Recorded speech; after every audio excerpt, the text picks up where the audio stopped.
Remy! What is up, dude? How was stream? How was Forza?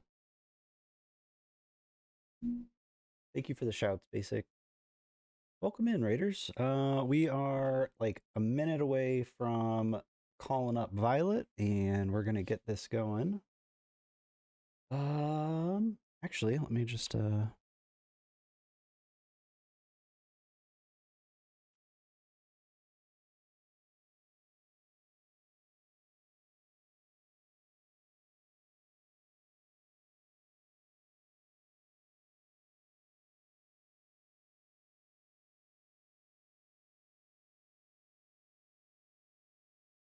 thank you so much for the raid, dude. I heard there was someone smelly here. There is now. See how I flipped that?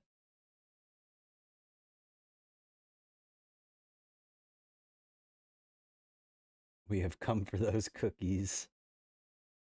Wish I had cookies, Remy. I have cheddar biscuits. Red Lobster cheddar biscuits. All right, sweet. Hello? Hello. Hello.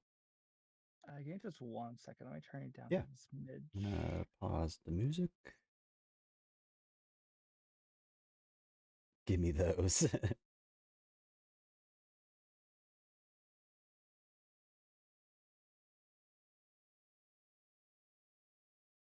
Scareman.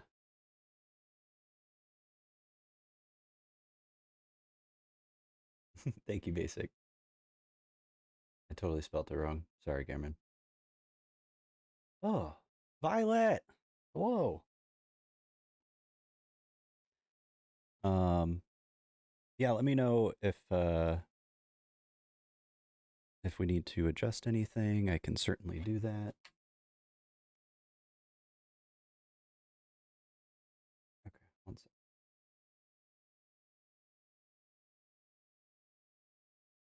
Hello.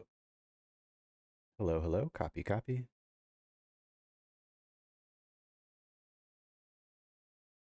Quiet or is he good?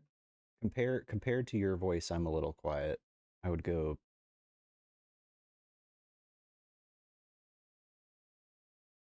copy, copy. Yeah, that's better. That's good. Sweet. All right. Um, yeah, happy Saturday, everybody. I should probably figure out how to do some more formal intro of some kind with these, but yeah, thank you everybody for joining up. We are doing our second Firelink chat with Miss Violet. For those that don't know Violet, God, where do I even begin? Uh, super amazing streamer that I met. Shoot, it's been like 7, 8 months at least. Um, and we've just been we've gotten really close. We've been really good friends. We've talked a lot outside of streams and chats, and um, yeah, she loves retro games, loves Souls games, loves the. I mean, just she is like for me is kind of the go-to person when it comes to like super random gem games that just nobody's ever heard of. Um, but I don't want to I don't want to speak for you entirely, so I will pass the mic over if you want to introduce yourself at all.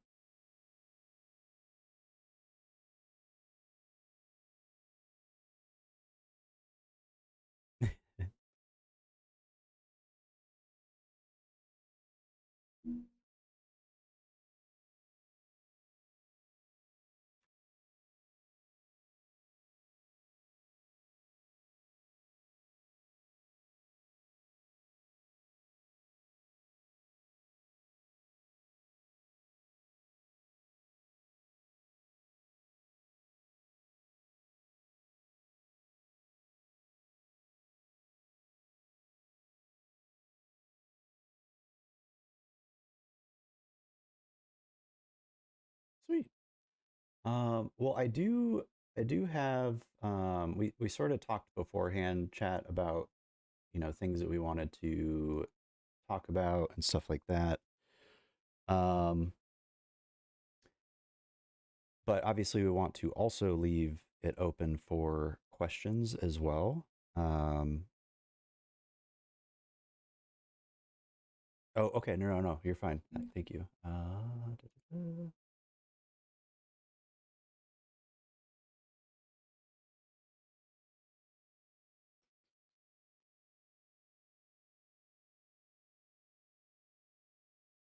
Oh my God. Can you talk for me, Violet? I haven't had, I didn't even think to add Discord as an audio source in this. Ay, ay, ay. Okay, how do I do that? Hold on one second. I need to switch scenes. You're okay. Okay, all right, we're good. Just need to add that. Sorry, chat. Sorry, Violet. God dang it. I knew it's like when you go on a trip and you've thought so hard about what you're bringing and you show up and Forget boom, your charger or forgot some shit. underwear. Yeah. Exactly. Okay. Chat, let me know if volume is good there. We should be Hi. fairly close in levels. Okay. So now that we actually have a Violet, do you want to reintroduce? I do my Oh my best. Maybe God. this time I won't fuck it up. Okay. No, at the first time. The first one was my fuck up. We'll put it that way. All right. You're good. You're good. So hi everyone. I am a variety streamer from retro to new with a bias towards retro. I play everything from like Super Nintendo games, PlayStation One games, everything before that, everything after that. Um, excuse me. And today we're going to be talking about, like my interest in music, tattoos, gaming in general, like how it means to me, etc. I don't want to get too much into that. We're going to talk about that a little bit later. But for now, yeah, that's about it. Awesome. Did I do that good? I think I did. Yes, you did. That was Okay, cool. fantastic. I do see Scotty has Red Robin on the way. Yum. Oh. Sorry, that was random. Awesome. Well, so I was I think mentioning that we sort of connected beforehand and went over like topics and stuff that we wanted Hmm. to go over. Um, hold on, make sure I have. Okay, sweet. Just want to make sure my cam was on. That totally would have been one of those things. Not surprised. Um, but yeah, we had a few things that we wanted to talk about. And I guess we can kind of just get started on some of the easier things. I think that will Sure. kind of get the ball rolling a little bit. But um, let me see. All right. Well, this is these some of these questions are ones that I have kind of planned to ask Hmm. pretty much everybody that comes on because it's something I'd love to learn.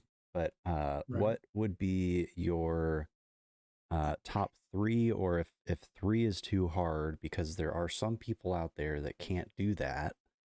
What are your top five games of all time, Oh Scotty? goodness, that's a hard question here. If top five, it probably had to be Neo 2, Dark Souls 3, Donkey Kong Country 2, Digital Devil Saga, which we'll get into later, and probably Final Fantasy 8. Damn. Okay, I have played two of those. Okay. Wait, Wasn't- one of those actually, Which but one I've have you watched a played? lot of gameplay of another one. Yeah. Um, but hearing you say Final Fantasy VIII reminds me that I need to at some point actually try 10 because I bought that and it's just been sitting. Oh yeah, Tensei a really great game. Relatively long, but honestly, it's a really great journey. Probably a really good one for like just starting out on Final Fantasy in That's general. why I got it, because people kept telling me that that would be like a good kind of entry point. Definitely, definitely. Um, well, sweet. Those are that. I mean, that definitely I feel gives a very clear idea of the the range of games that you play. Really, that was those were all quite diverse. So like here I have like RPGs, I have Souls like, I have retro games. Like I love everything, and I don't really have like much of a disdain for anything other than like maybe mecha stuff, which is one of those things I just could never get into. But yeah. Actually is very interesting to hear. I I don't know if I've heard your take at all on Armored Core and that whole direction. I mean, obviously, FromSoft was doing that before, but Hmm. um, getting back into it, Right. Um, Honestly, it just doesn't interest me. I don't know what it is. It's just like when it comes to mecha stuff, I just zone out. It's like fuck it, I can't be bothered. yeah, I feel that. That's how I Um, usually am with most open world games in general. Like yeah, most people see like all of the options as just very exciting, and for me, it's just like this is too much. excuse me. That's kind of what I was worried about with Elder Ring. Actually, it's like I knew it was going to be open world. I was like, I'm not going to finish this. Like I'm just going to be stuck on it and never going to get anywhere. And it ended up becoming one of my favorite games. So I'm really happy to how that turned out. Yeah, yeah, that's how it was for Elden Ring for me. I was very excited about it, but there's been a lot of open world games I've been excited to get into, and within Hmm. a few days, I just get like overwhelmed. It's like too much, and it's not like Elden Ring was simple as a open world game. Like it was Right. definitely too much, but for some reason it worked. I don't know. Do you think that it being the Souls game probably helped it out a bit? Uh, yeah, that definitely had a gave me more of a initial like drive to enjoy it, if that Hmm. makes sense. Absolutely, yeah. Like there was some I- sort of foundation there initially, whereas with other things I kind of have to like pull for that interest. yeah.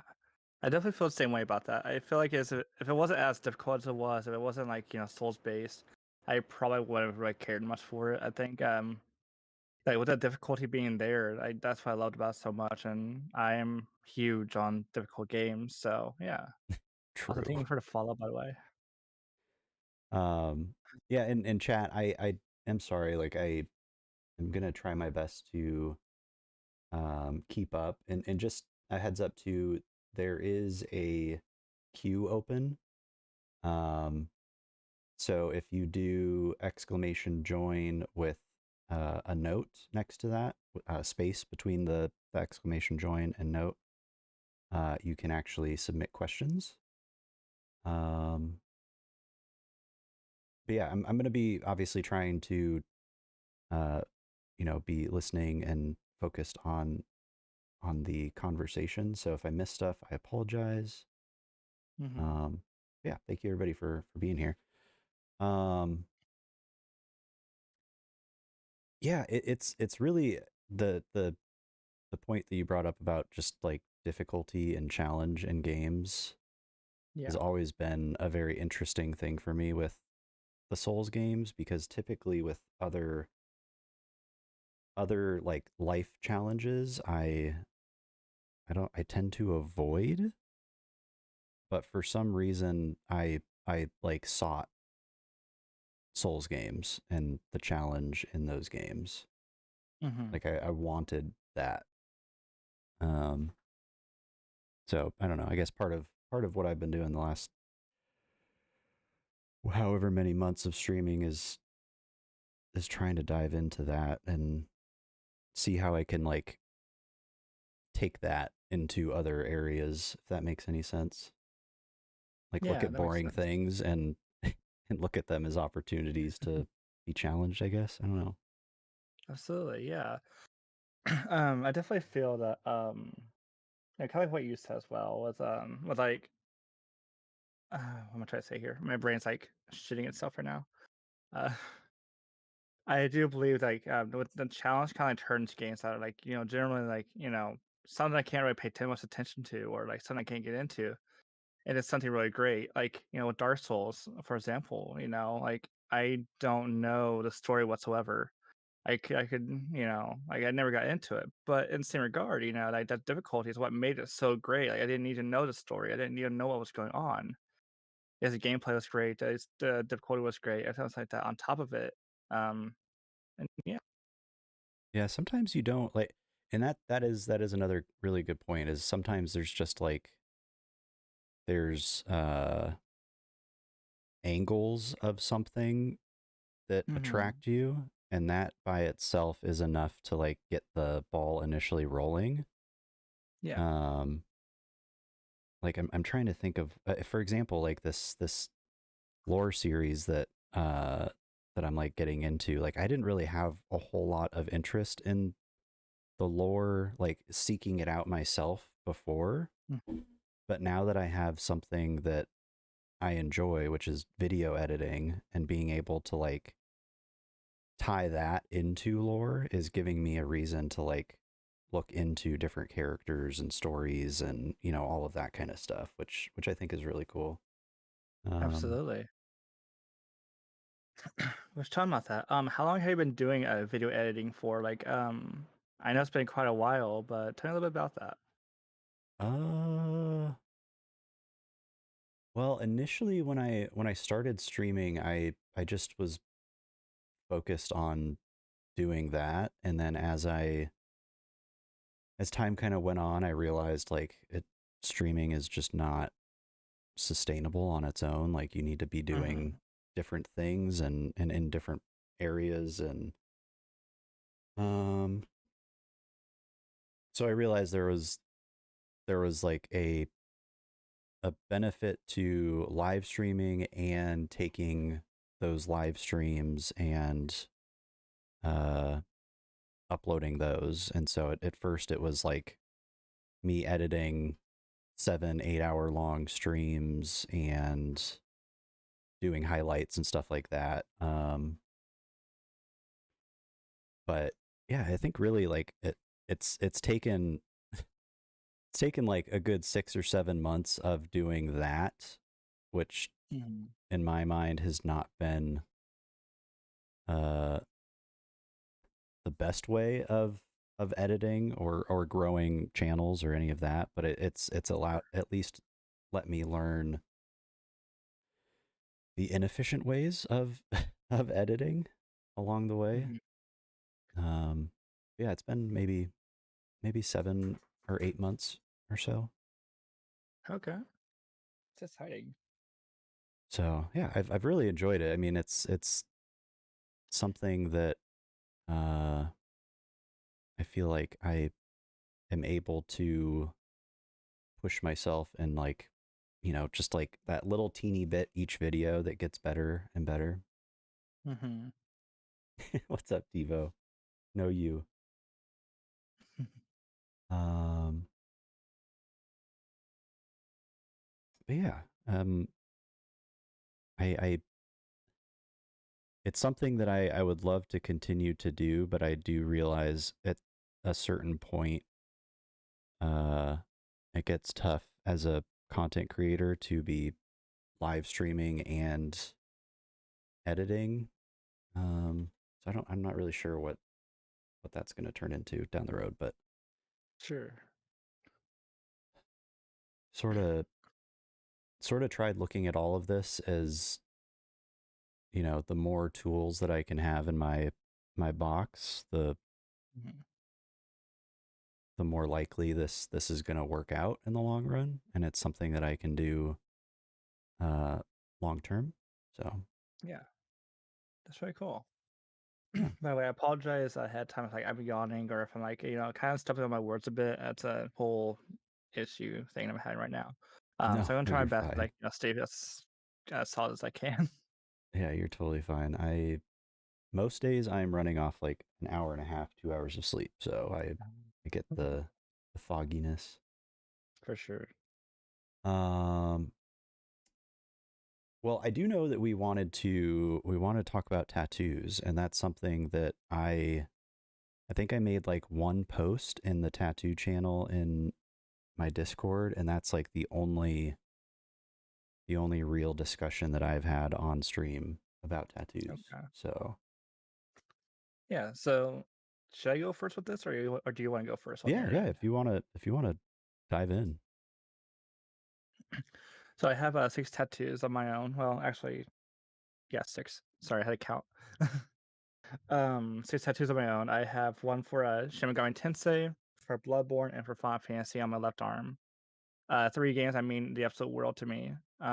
Which we can get into a little more later with that. On the right is where all the important ones are. So I have an Ouroboros, which is for me and means like just kind of like rebirth and recycle through the factor of like me being trans and me growing out of like my past, um and just like my love for the LGBT community as well. um and then above that is my mask tattoo that has that sorry, words. you're good. It's my mask tattoo that represents my schizophrenia, which again we're talking a little bit later about. It means the absolute world to me. I Probably the most meaningful tattoo I have. It's a mask that's broken in half with like a vortex in the middle of it, and it's, oh, thank you for the follow, by the way. Sorry. And right above that is my butterfly tattoo that is supposed to represent the butterfly effect. It has a clock on it with some with Roman numerals going around it. It sits on top of a rose. The rose is supposed to represent my grandmother who passed, and like right before I actually got this tattoo, and I kind of added that in as like a little nudge to her. So yeah, Nice. hi Remy, welcome on in. I've got a grandma tattoo as well. Oh really? Mhm. Yeah, I think that's really cool because I know uh I don't know. I don't know if I've ever met somebody that has tattoos that's not had some sort of story behind them, but I'm sure there's people out there that just have random. I guess now that I think about it, I have random tattoos. Uh, but I guess even those like have some sort of story behind them, and it's always cool to hear Sure. those because you see them, but you don't really know like uh what went behind them, right? Like Yeah. that's the most interesting part of them. I don't even I can't remember the last time I've counted. Um, 1, 2, 3. I think I have 7, 8. Okay.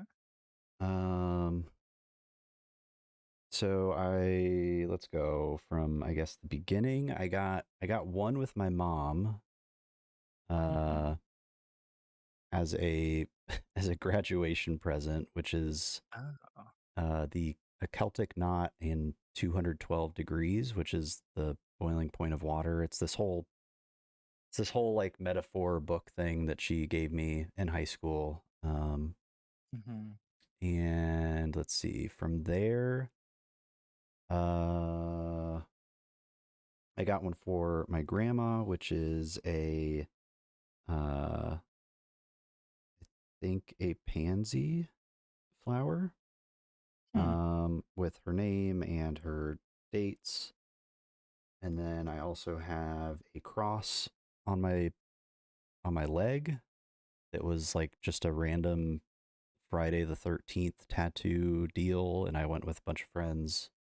Sure. Um, so it was like a $20 tattoo.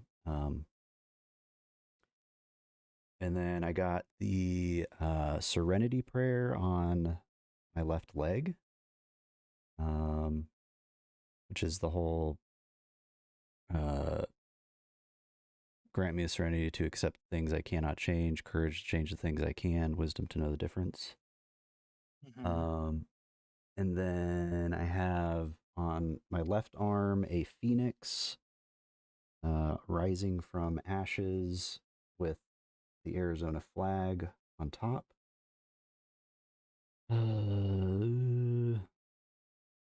Uh, and then I have Arabic calligraphy on my wrist that is Inshallah, which is meant to be God willing. Um, and then probably the most random one I have is on my right bicep, which is people think it's the target symbol, Yeah. but it's a international peace symbol. Gotcha. So what's the most meaningful tattoo you have then? Hmm.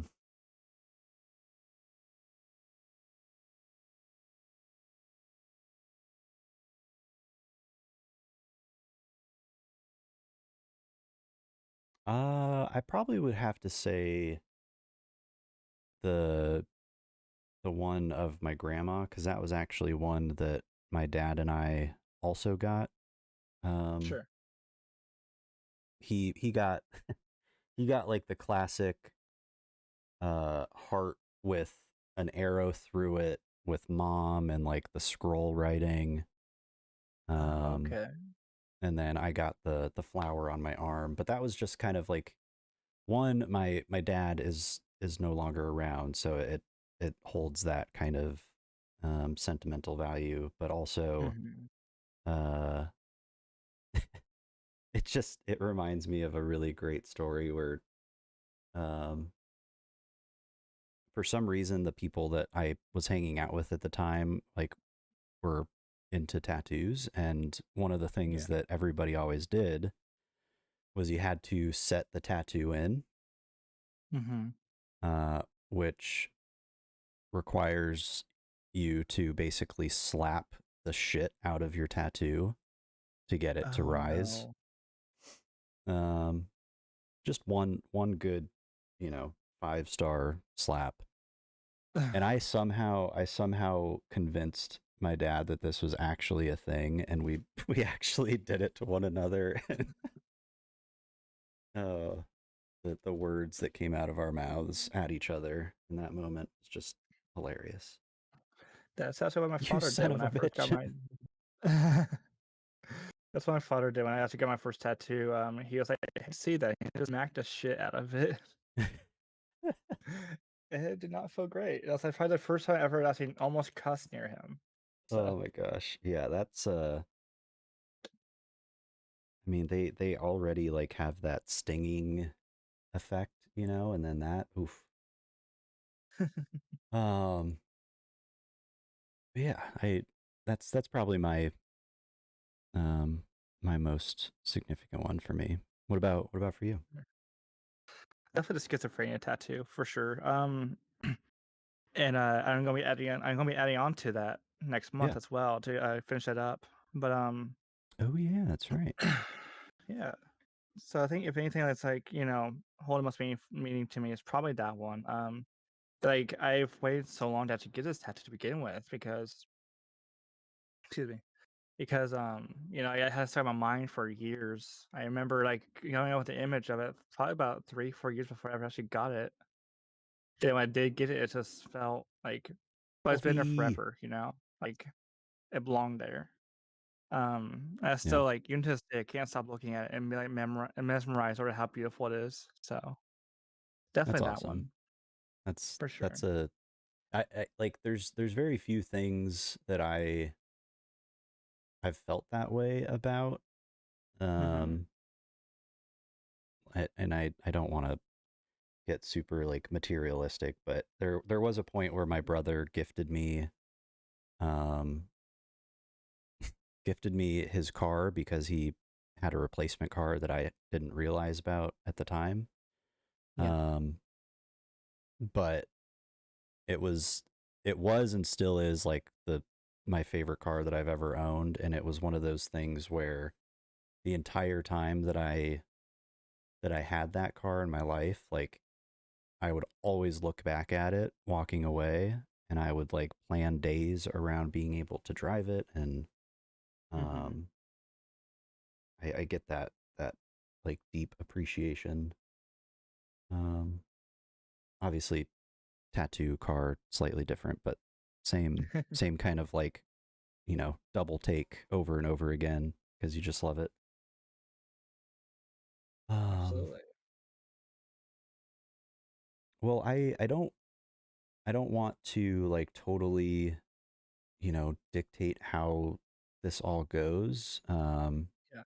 Like I know that you wanted to talk about um the mental health side of things. I know you also Mhm. wanted to touch on kind of the story behind your mascot as well. Um, Yes. so I'm not sure how much maybe those uh, are connected or not, but Yeah, I gotcha. Kale, Well, they're hello, definitely not happy connected Saturday. whatsoever. The mascot's got a completely different story. But do you have a mascot on screen right now by chance? Yep. Okay, cool. So basically, what happened was like years ago. I was on this thing called Guy Online. Have you ever heard of that? Mm-mm. So basically, like an avatar like building kind of thing where like you can chat with other people in like an online world sort of deal. Okay. And I dressed as like this rabbit. So I was like, oh, cool, rabbit, I guess. And people started making fan art of it, and I didn't understand like at that point like why people were making art of my stuff for, you know. But I would talk about like how cute it was, like how they want to draw it out. So of course I let them do it. Um, so after probably a little bit of doing that, I kind of decided, you know, like that's kind of my identity. You know, like people see me as this rabbit person. So they kind of like traveled on with me for years and years later, and then here we are now with me just making this PNG model of a rabbit. Is to remind me of that. Um, That's awesome. yeah, absolutely. So now how like other people draw art for me just for my excuse me, for my emotes, for my PNG model itself, things like that. And yeah. Yeah, it So reminds it me kind of like just sorry. go ahead. No, go ahead. It just kind of stuck with me for all these years later, and I just kind of fell in love with it and kind of just it just never left, you know. But yeah. Yeah. Yeah, I feel like I've struggled with that a bit uh with creating some sort of uh I don't know, character or logo for the Hmm. channels up until the whole retro thing came to be, but um yeah, it's super cool that that's been kind of around for as long as it has been. Absolutely. Talk about uh shit. What's the word? Your logo. Hmm. What was that logo that you had before Retrio? Like, how do you come up with that one? Oh my gosh. I mean, a lot of the things that I've done with streaming and content creation have been just like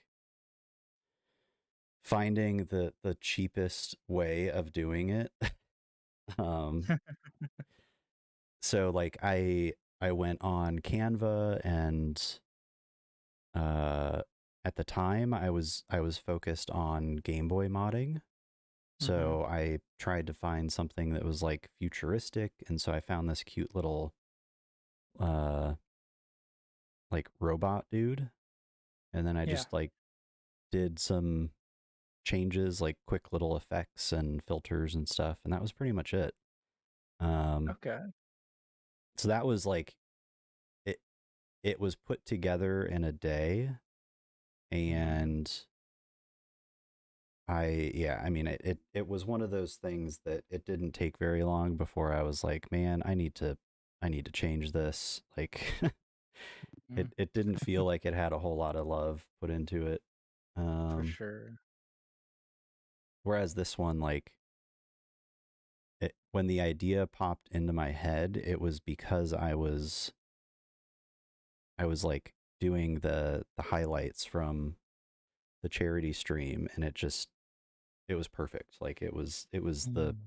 doing the highlights and like watching that moment happen again.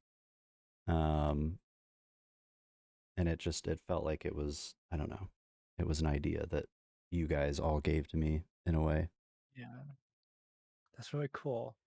And Yeah. I love when community kind of comes together like that, and you kind of sort of get that inspiration from them. Like it just means that much more, you know? Yeah, it's one of those weird like slippery slopes which shouldn't be a slippery slope. Yeah. Um I don't know. You probably understand what I mean, but like you don't ever want to come off like you're taking people's ideas, but yeah, like I mean I Mm-hmm. there's so much inspiration around in um Mm-hmm. on Twitch in general, but especially like in the Souls community. And um I think the more that we can all like openly share that with one another, and uh I don't know. I don't know if I'm making sense or not, but No, you definitely do. And I think it's one of those things where it's a little bit easier to take like ideas from the community rather than just someone random or someone I just saw online or something like that. And yeah, when it's coming from the community, it's like, oh, they're kind of like they're giving you that ability to take from that because they're giving you the idea themselves. Like they're handing it to you, kind of deal. yeah, Which means so much yeah. more than like just taking it from someone they just randomly saw online or something. Dead. Yeah, no, I definitely feel that. Yeah. Um, yeah, it's interesting. Excuse me. I'm coughing Um, a lot. well, I would love to hear kind of your your kind of like mental health story slash um if you want to get into it, your experience with uh transitioning and just kind of Hmm. how that all has gone on. Sure. Obviously whatever you feel comfortable sharing. Yeah, absolutely. Um, Gosh, where are you gonna start with this? So I was about 16, 17 years old when I was diagnosed with I had depression. That's where it all started. Um, about a year after I started with my therapist at that time, we it transitioned to severe depression with psychological symptoms, which we didn't really know what that meant at that time. Well, at least I didn't anyway. I just kind of like took it for what it was. It's just kind of it's like okay, sure, whatever. Um, it wasn't until many years later that probably around I want to say 3, 4 years ago, I took a evaluation and I got told, oh yeah, you're schizoaffective. Um, and basically what that means is that like your schizophrenia mixed with either bipolar or depression, and of course mine was mixed with depression. It's made life relatively a lot more clearer now that I know what it is, but it's made it like a lot harder too. Yeah. Um, it's something that's been there for like all my life. I just never knew what the answer or else the name of it was. Or how to even like I don't know, or even how to like understand it. And now that I do, it's like it opens up even more questions. Um, but yeah, so that's kind of like the short end of it. It's just that I kind of like got that evaluation done. They gave me the answer of schizoaffective, and that's kind of how life has been. Um, so of course with how that plays into streaming and stuff like that, it's like I've had days where I would like start hallucinating on stream, for example, and no one would know because I don't tell anyone these sort of things. Yeah. Like I hear those voices that go to my head, or I see those things on the corner of my eye, and it's kind of like freaks me out a little bit. Um, or sometimes I have like my own breakdown on stream, and I had it early, which has happened more times than I want to admit.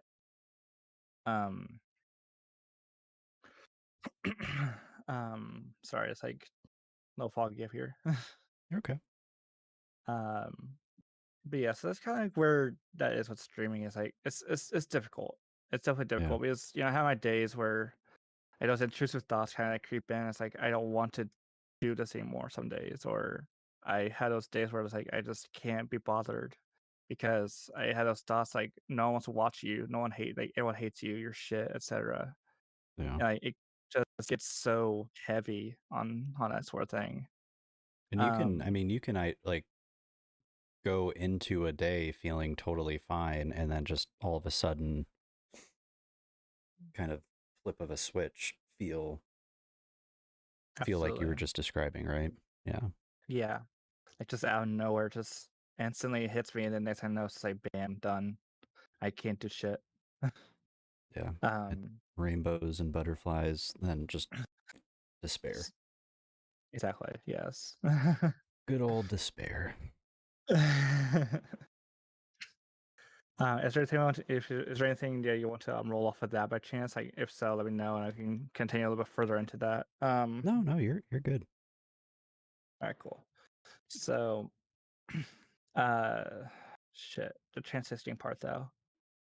So I knew from a young age that like I felt relatively quote unquote different, if you will. Hmm. Yeah, like I was into like more quote unquote girly things, like Barbies. I wanted to dress up. I wanted to like, play with the other girls, stuff like that. And I didn't want to do the guy things, like Yeah. fuck basketball, fuck dodgeball. Like, I didn't want to do that. I wanted to like, go play. I want to go play with the dolls with the girls and dress up and stuff. And I wasn't allowed to, obviously. I say obviously, but nowadays it's way different, I'm sure. But but Yeah, back I then feel it like was definitely there's not. still that weird parent reaction a lot of times, Yeah, unfortunately. yeah. And of course I got like a lot of shit from, the people around. Like I went to kids at school. I got shit from my parents or etc. because, it's like, no, you're not supposed to do that. But I wanted to. Um and I remember like at school, like everyone would always call me boy girl. I never knew what that meant. I never understood like why people are calling me that for. That's like in a bullying sense, and like people are like, no, don't do that, but it never stopped, and that's like that kept going probably till about halfway through middle school till it finally did stop. And even then, it's never really like comprehended like what that's even supposed to mean. Like what is a Yeah. boy girl in the sense of like kids, I guess. um, Yeah, that is a really interesting question. Like yeah, probably a different picture at that age than it is at this age. definitely, yeah. Um, but it wasn't until I was probably about 15, 16 years old I started questioning things. And I don't remember exactly what like sprung up the idea of like of me wanting to question it, but I remember like one night. I'm not religious whatsoever. Like I'm the furthest from being a religious person. I have my days where like I did go to church and stuff like that, but it was nothing more than that. Um, but I remember specifically praying that I want to be a girl when I wake up. I had no idea what that meant or why I prayed so heavily for, but I did. Of course, it didn't happen. I still woke up. I was at a guy's body, like there was no changing that. But I felt so defeated. It didn't work out. And that's Hmm. kind of when it hit me like, wait, what does this all mean? Like, why am I doing this for? I couldn't comprehend the idea behind it. Um, so fast forward to probably about 17 years old. I just talking to my brother's ex-wife, and we were talking, and I was like telling her about this, and she's like, "Honey, you're trans." I was like, "What? What does that even mean?" Like, no, like, have you ever looked into the idea of being trans? Like, is that what you're describing? Like levels that into that perfectly. Um, of course, at that time, I still like I didn't comprehend like that either. But I did some googling. I kind of looked into it a little bit further, and it hit me like, oh shit, yeah, I'm a trans woman. Like, what the hell? Like, where was this answered all this entire time? Um, and I remember coming out to my friends. Like, I kind of did it very casually. Excuse me, because I think I was like when I was dating someone at the time who's also trans, and I was like, oh yeah, dating someone who's trans is so nice. Like they understand like your needs and you understand their needs as well. And it was like, oh shit, you're trans. Like yeah, like wait, I never told you guys. I completely Oh forgot. I shit. never actually announced it. Oh man. It's like, oh yeah, I should have said something, eh? Uh, Did that have um kind of a similar but also different uh effect that the like learning of having schizophrenia did as well, where it was like there's been this thing that's felt different, but you didn't know what that thing was, and now you have like, okay, this is that thing, you know. Am I making sense? absolutely, yeah, yeah, you are, Okay. and that's absolutely correct. Yeah, like it was definitely like a oh shit, here's like all the answers I've been looking for. Like I didn't think that'd be a thing, but it was. Um, and it was a little bit scary at first. Like I didn't quite understand like what it meant, but as time went on, it's like I kind of came to terms with it and kind of like grew into it more, and that just became who I am. And so schizophrenia as well just kind of became who I am. Like I kind of like wear it on my sleeve now because it's like it's part of me, and I'm not afraid to show it. Yeah. That's why I have it in my tags. It's like I have schizophrenia, I have being transgender in my tags. Like those are my two top things, and I want to keep it that way. That's just who I am as a person. That's Violet for you. Yeah. I think the cool thing too that sometimes gets lost is that like anybody that tries to stick with the path of them being them Hmm. tends to attract uh criticism, Yeah, and just d- shitty people that want to shit on that because they aren't capable of, trying to take that same path themselves. Jules, absolutely. welcome in. I'm sorry, for some reason my sound alerts are not working all of a sudden, even though they worked when Remy raided in a little bit ago. Um, so I'm not sure what happened there.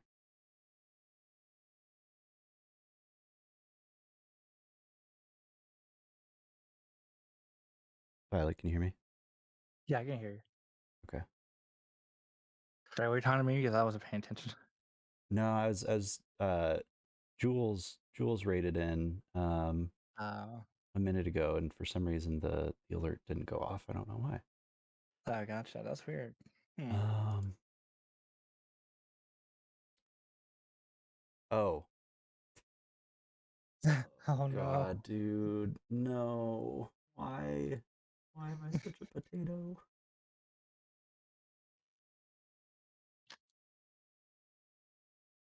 You turned It's them off, it's didn't the you? same. It's literally the same thing that happened with not being able to hear you. Oh no. I didn't add Opera or the web browser into such a potato.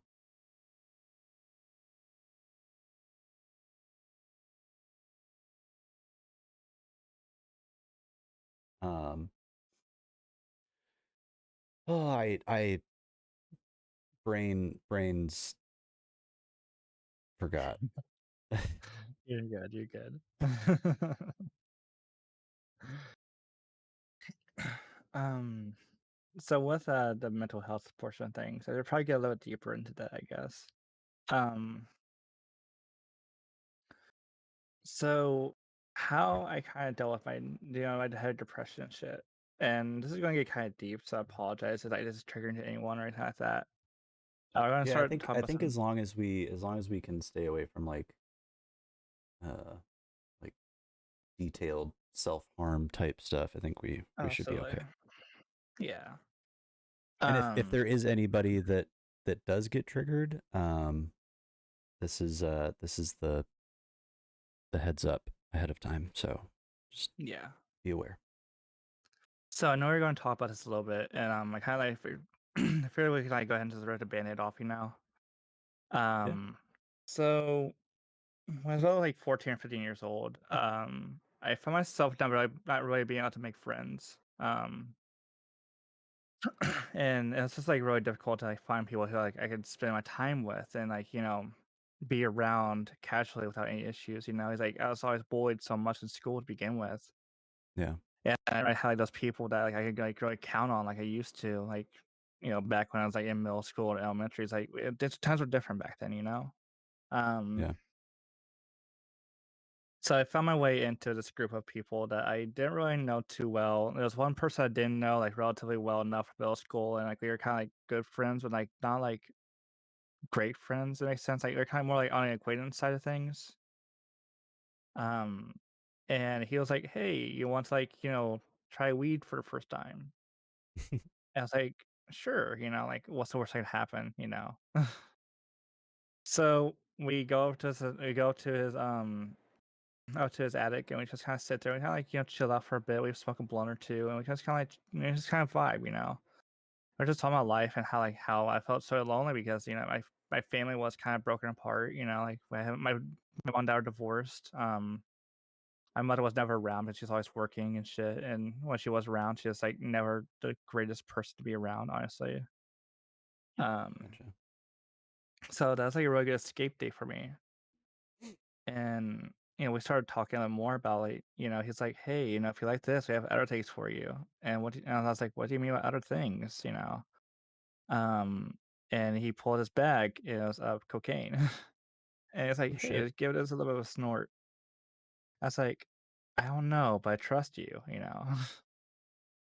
Next thing I knew, I was doing cocaine for like a year, just straight, just Mm-hmm. not like that. Um, and I remember that being like a really heavy portion of my life where like I felt like absolute shit. I'm not even gonna lie about that. It's like I was trying so hard to get that high when I didn't really want it or need it. I just I craved it. Um, and that's like my getaway from my family issues from school, everything like that. And the friends I made with him that were like all these huge people who like huge on the drug scene, and they're like hey, we got you, like we're like your family now, if you will. Um, I blended in with them. And one thing led to another. I started doing like petty crimes. I started, doing like more and more drugs after that.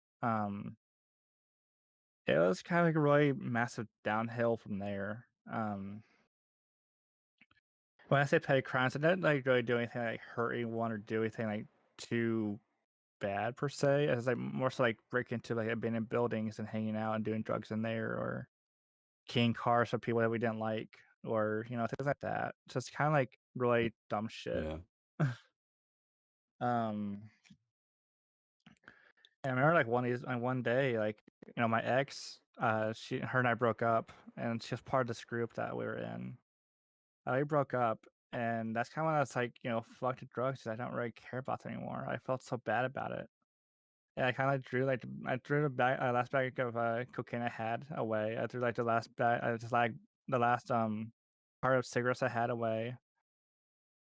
I gave the weed back to my friend because I didn't really want anymore, and I just kind of started all over again with life. And I try my best, like just kind of go from there and try to live like a little bit of a better life from there, where like I was more positive.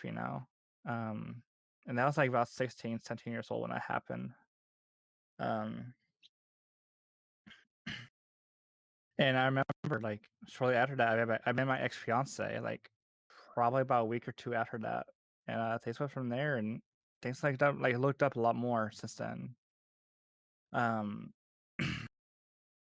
there's like a lot of things there's a lot of things I'm kind of like leaving out right now because I don't want to get too far into things. But the details. Um,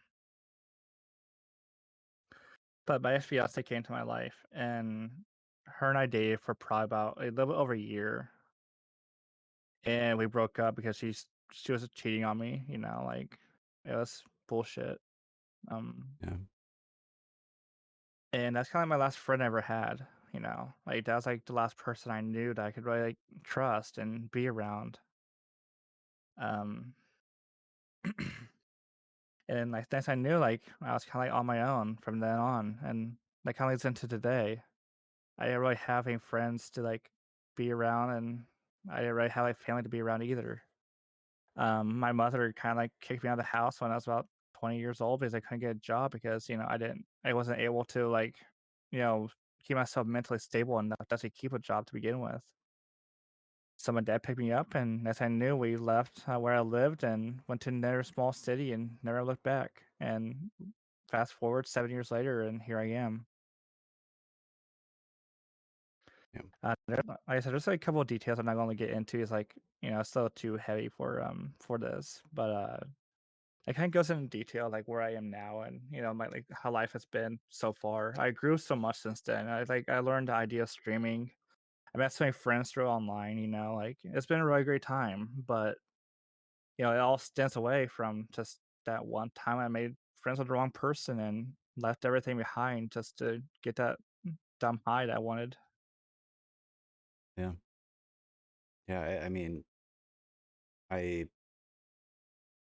obviously there's some things to your story that I can't I can't quite um feel or Hmm. fully understand, but there's quite a bit that I resonate with, and For sure. the seeking a uh an escape is definitely Hmm. one of them that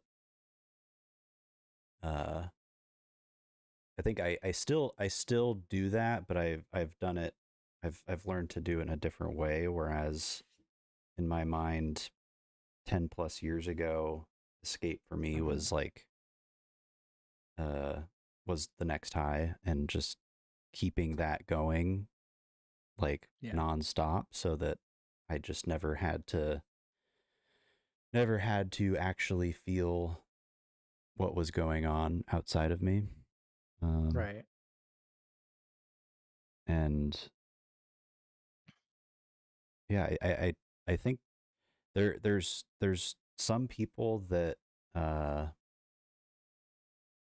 it's funny, actually. This is the first time I'm connecting these two, but like going through a first playthrough, anybody that's watched any of the ones that I've gone through, like, Hmm. that I have to deal with the repeated failures Yeah. to learn the fight efficiently, and that's just how my brain works. And when it comes to using drugs to numb stuff, um fortunately it had to get to that point where it was like I literally had to go through a program uh in order to you know like have that realization and be like, okay, like I do need to do things differently.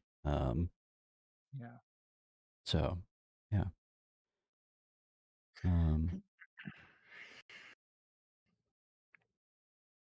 are you in your obviously you don't have to go into this, but Hmm. um and for those in chat, like, you are still going, like, you're still having a self-discovery journey of sorts, right? Like there's things that Yeah. you're doing. I don't know if you want to Um, touch on that in any way. like mostly it's just like the factor that you know I didn't have really like as mentioned before, I didn't really have parents growing up, like in a sense of like people who like teach me things or like help me out with life or anything like that. Yeah. So like even to this day, like I still have issues. Like you know, I don't know how to cook, for example. I don't know what the fuck a stove is. I mean, I do know what it is, but I don't know how to use it. You know what I mean? Like I don't know Yeah. how to like clean my dishes correctly without like having so many issues beforehand of like what the fuck do I do here? You know? Yeah. Um, things in that sort, like where like you know, expect like someone to actually know how to do it, but then I was just never taught how to. which is why I got with a skills coach a little bit like a couple years ago. And he kind of helps me out with like everyday tasks that like I should quote unquote know, but I don't. Um, what should I say here? Octo came in and farted. Sorry. Hi, You're Octo. fine. That caught me completely off guard.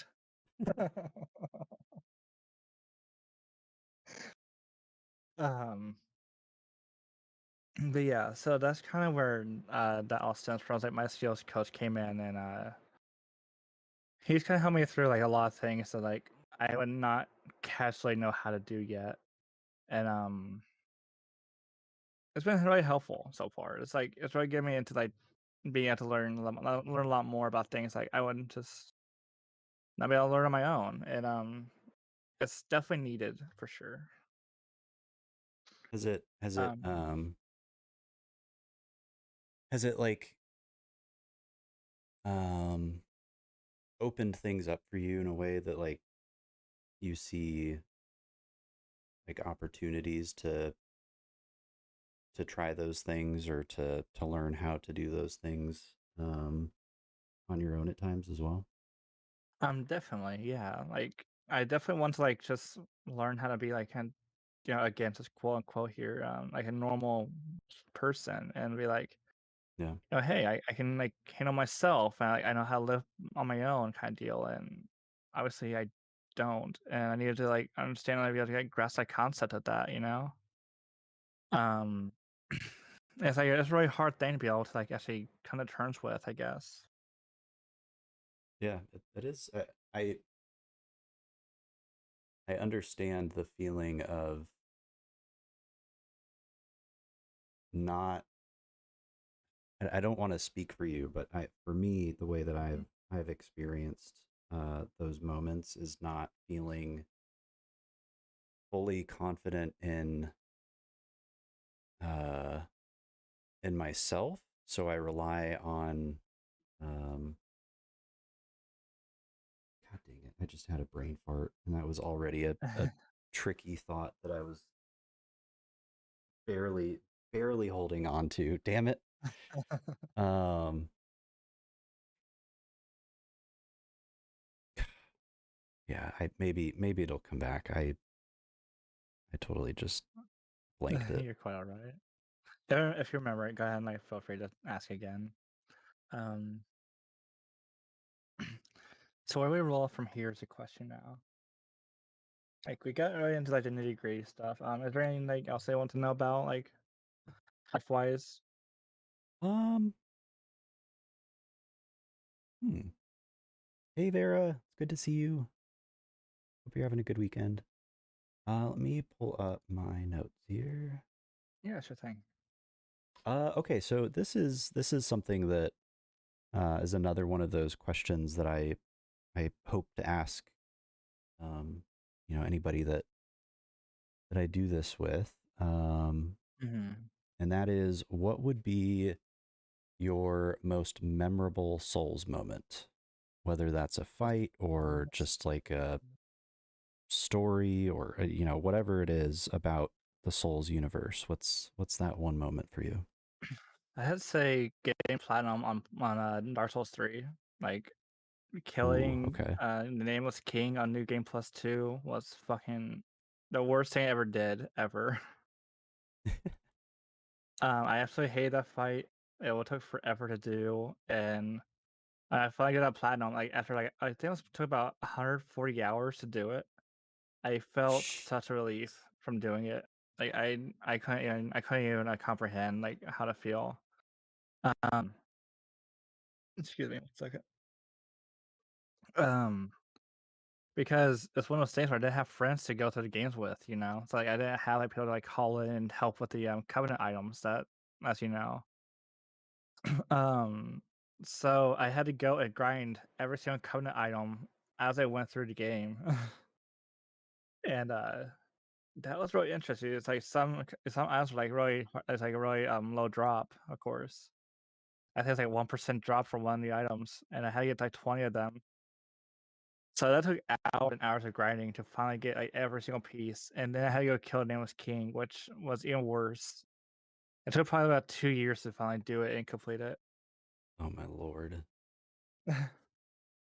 See that's one of those things. Trophy hunting is one of those things that like I need some big thing initially to keep me Hmm. interested in that or to even like get me to start that.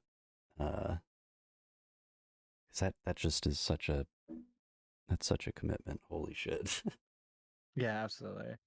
I think what kind of got me into wanting to do is like I saw how easy it was, quote unquote, and then I was like, this isn't so bad. And then I realized how bad it was afterwards. I was like, oh fuck, I've been already done this deep. We're going to finish this. So It's not that it's difficult, it's just time consuming. exactly, yes. Yeah, I don't. Talking about that, when Yeah. did Dark Souls become like, easy, if you will, for you? Like when did it kind of become like go from like really difficult to like, oh, I can do this without any issue? Like, do you know when that pinpoint was? Uh I I I was not aware that that happened. um uh This is this it's is just a me awkward. thing. I don't mean to um call you out. I'm sorry. no, I don't think that I'm all that great at these games, Mhm. honestly. I think that I have accepted the process that's involved with these games, which is, a lot of pain and failure Yeah, um and I still get frustrated when that does happen over and over and over again. And there's sure. very little progress, but um I honestly think that the thing that I've prided myself on in these last 7 8 months is just Mhm. persevering, like even when something is sucks or I question myself, like just continuing to go anyway. um like Fire Giant, for example, that was a fight that I think took like 2 months or something like that. And Yeah, the feeling of continuing through that, even though there were points where I didn't see any progress and getting to the end, um, was obviously so much more beneficial as an experience than cutting my losses early and not pursuing the rest of that run, if that makes sure. sense.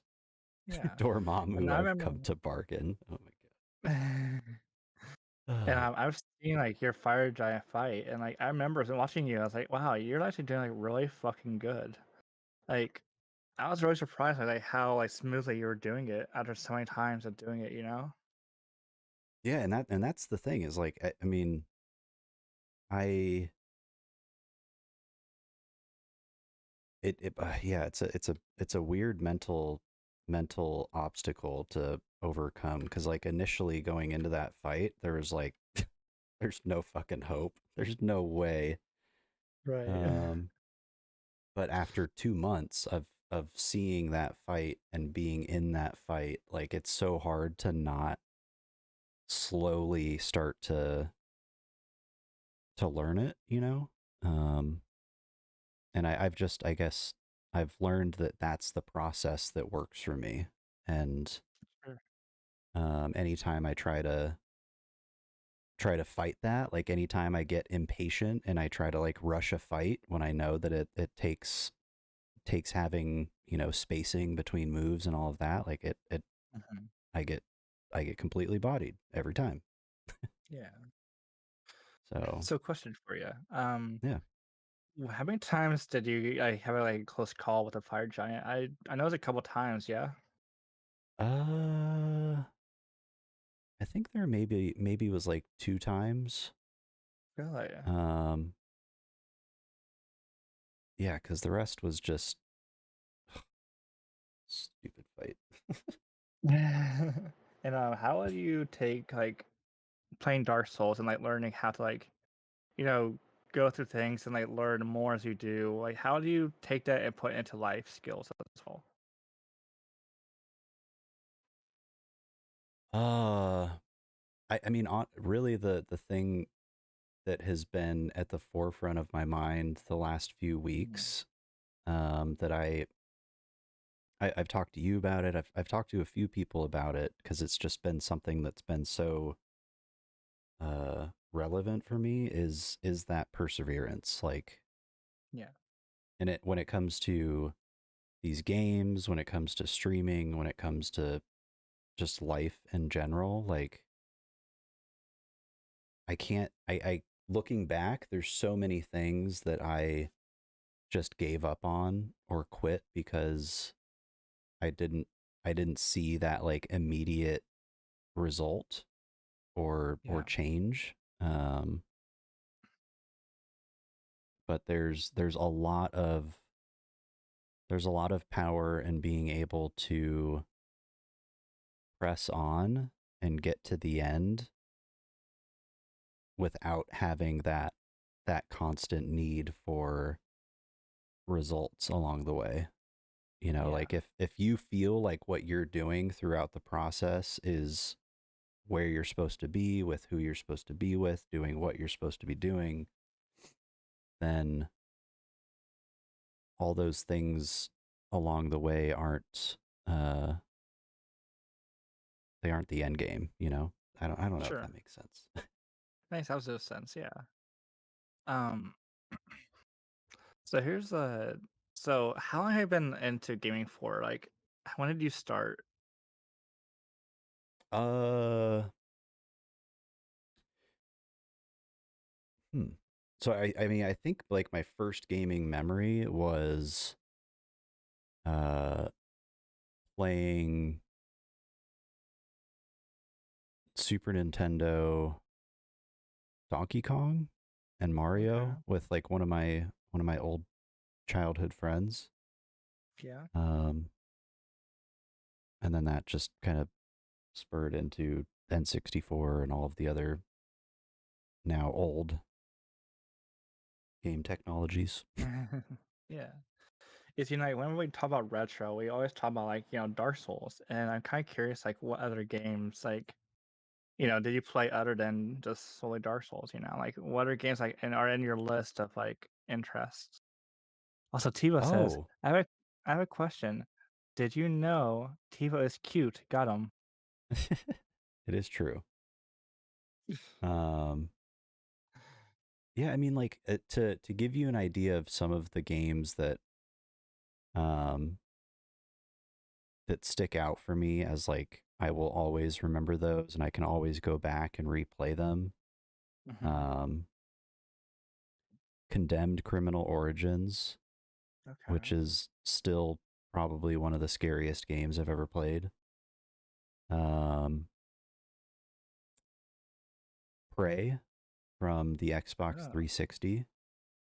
yeah. Uh, and then Dead Space is another one. The original Dead Space. I've not played the new one. I'm sure it's probably fantastic, but Hmm. um and Goldeneye, like those games for some reason, I guess also World at War, Call of Duty. Okay. Um because that was like the introduction of Call of Duty Zombies, and God, my brother and I wasted so many days of our lives playing that game. Um but yeah, I mean I have a very like basic ass collection of uh games that stick out for me, but Yeah. like those games are games that I have played a lot. Hmm. um That's really cool. so I don't know, that's the thing for me when I find things that I do like, I go all in. So Yeah, I gotcha. I think from my end, I think the game I'm most passionate about would probably be Donkey Kong Country 2. Like, I remember playing on Super Nintendo. That's like my mom's favorite game ever. And even though like my mother and I don't really get along or anything like that, that's still like a game that holds like that's the game that holds so much to me. I never understood why, you know. Yeah, that's like Um, your go-to cozy game, right?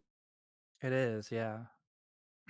And I absolutely loved it. Like my father, he loved Donkey Kong Country 1, and then she loved the second one. And that's kind of what started me off on like my gaming journey was that and Final Fantasy Mystic Quest. Mystic Quest was like my first RPG I ever completed. And that means a lot to me, obviously. It's like RPGs are like so fucking long to begin with, so I had no idea how I actually stuck through it.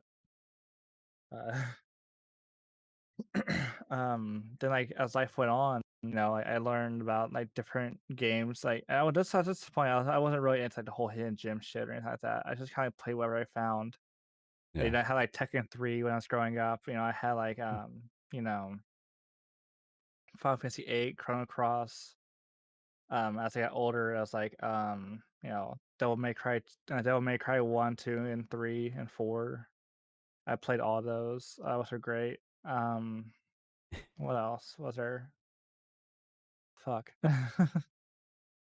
um, but I think when I started like looking into like actual hidden gems was when my dad bought this whole like box of games, and they were like all games I never heard of, And I remember like the one game picked out of that was called Alundra, and I never heard of this game before. So I was like, okay, let me give it a try. And I fell in love with it. I never finished it though, and because of that, I just kind of like went ahead and sold it because I was like, I didn't really have much use for it.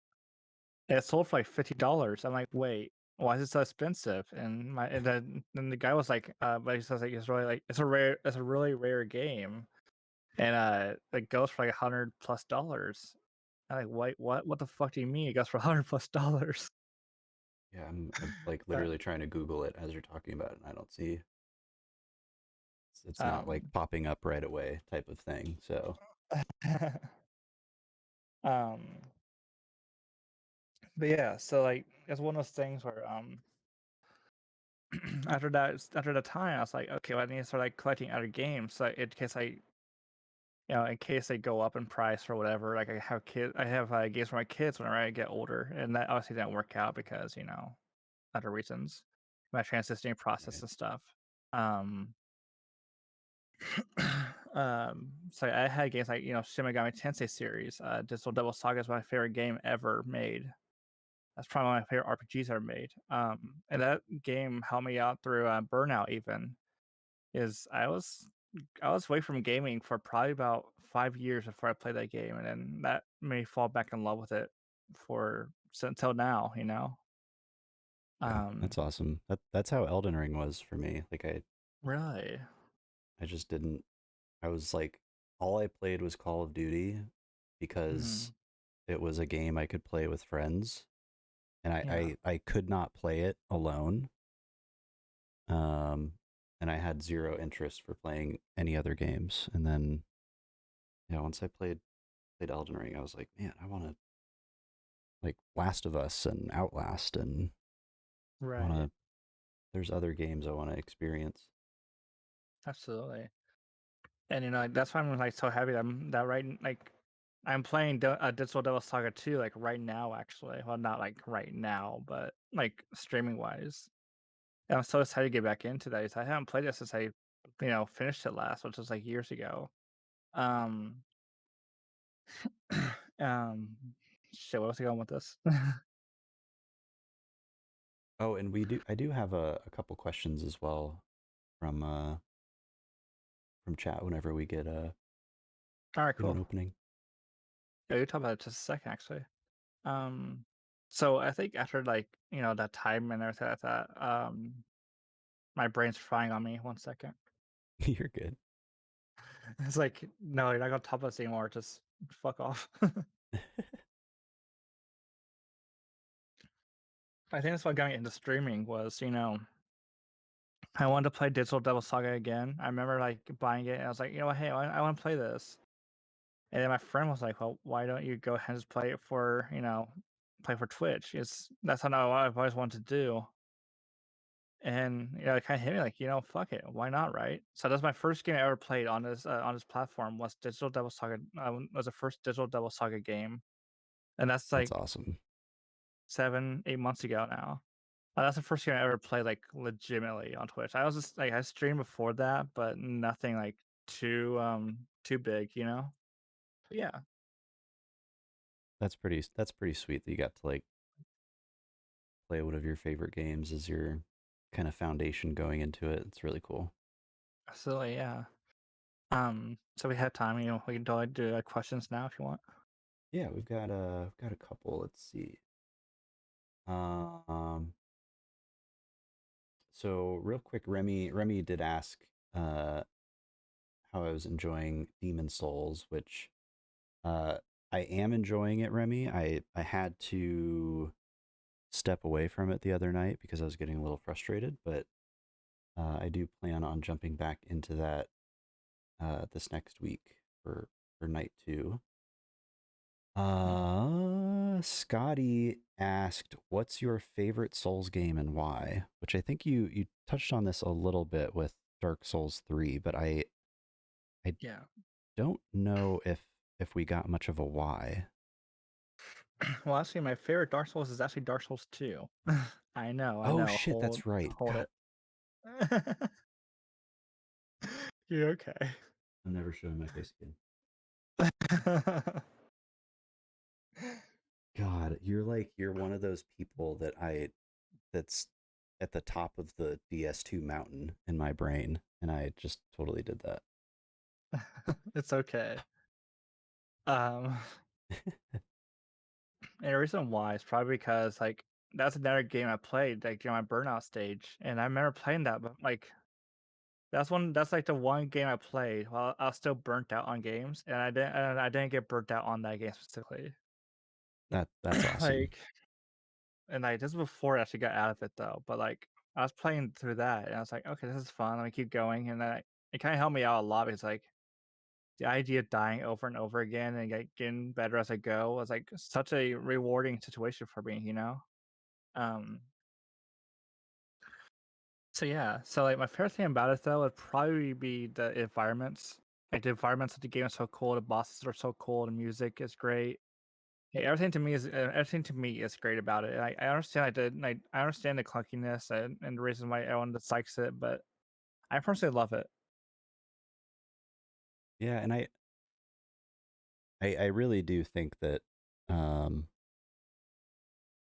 you know, the the the opportunity that the games give us, especially given, whatever time of our life that we're experiencing them, Hmm. um, is very very much like tied together. But like you mentioned something that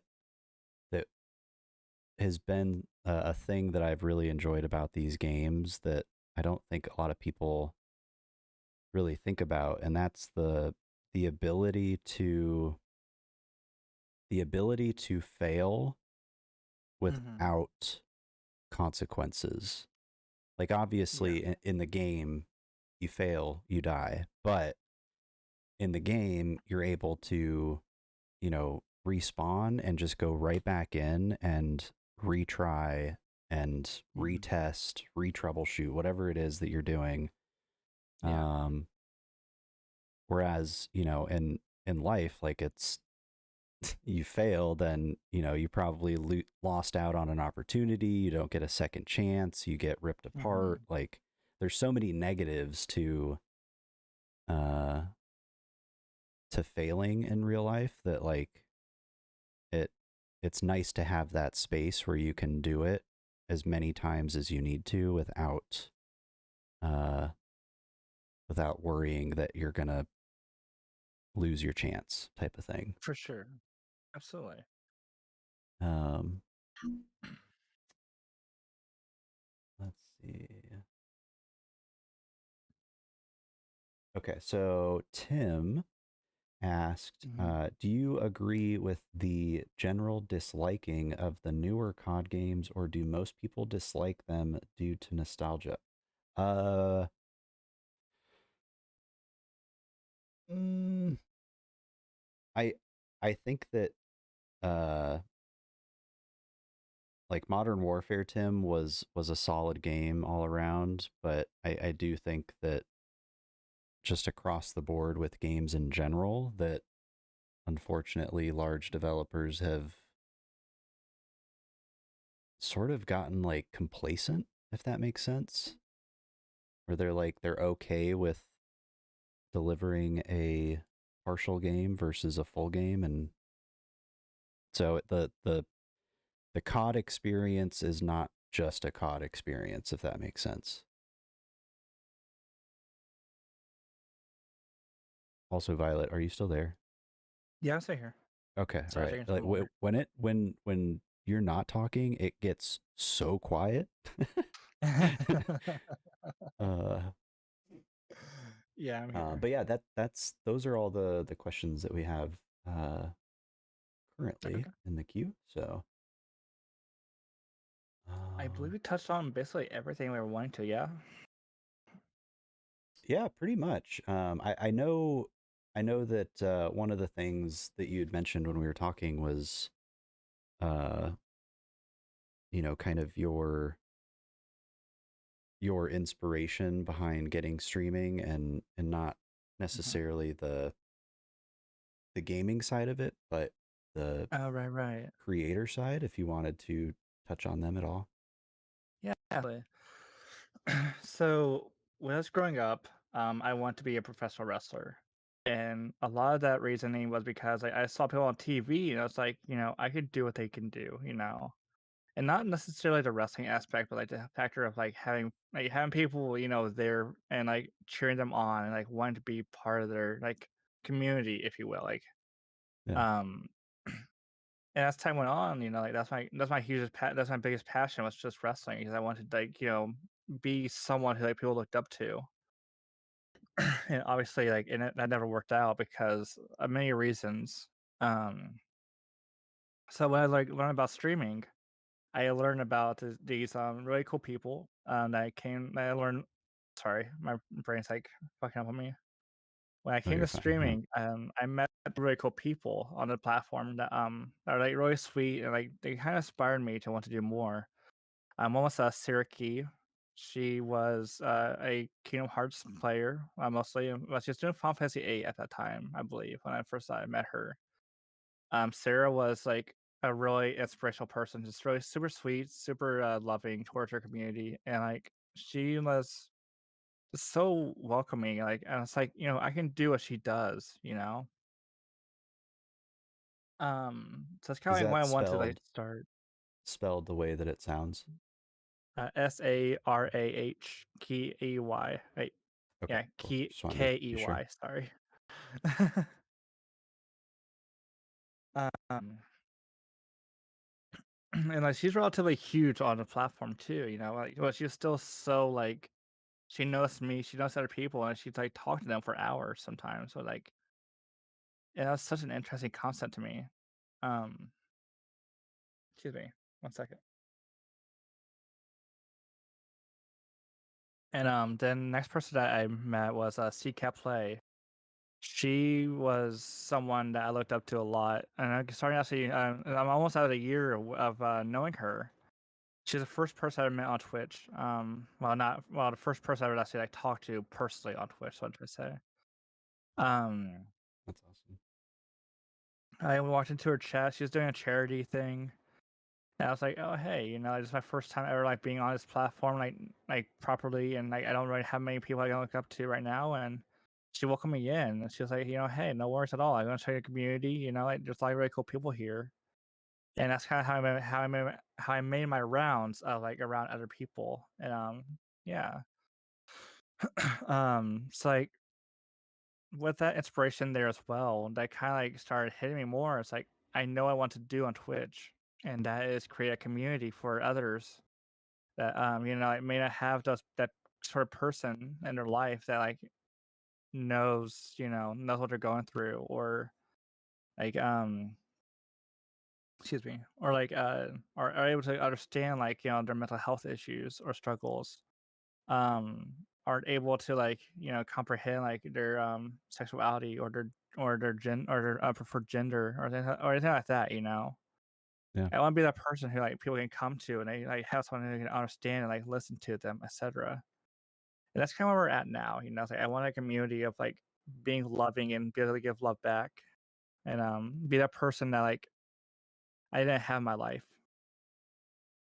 Yeah. And yeah. Sorry, I know my No, you're yeahs don't really add a whole lot to the conversation, but I, okay. I just am thinking about the chats that we've had, you Hmm. know, outside of stream, and um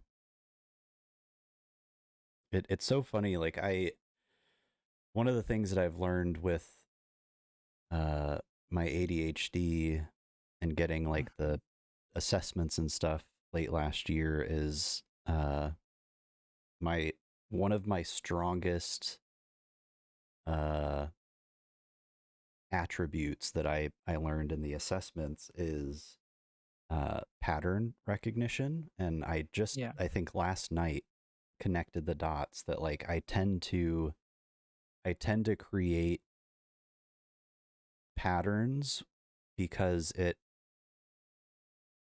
it's my way of uh it's my way of like resonating. It's my way of um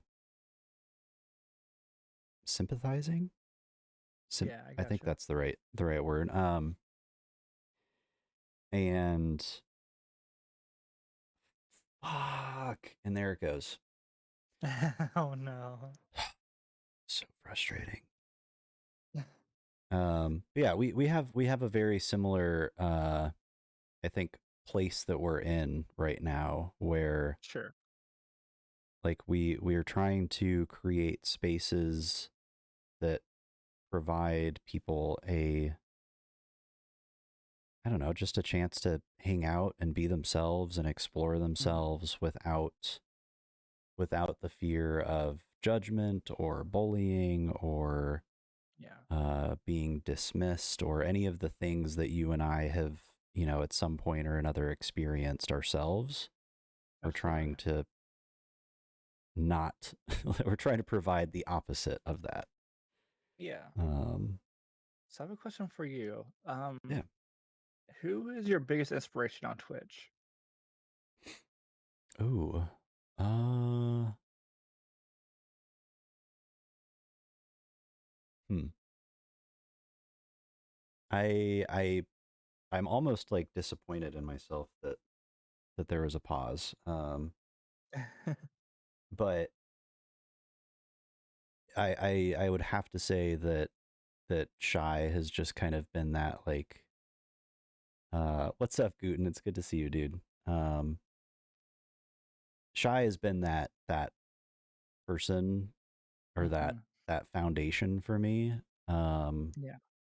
where just like being able to spend time in her channel with, you know, everybody that I have been so lucky to meet over the last number of months, is what inspired me to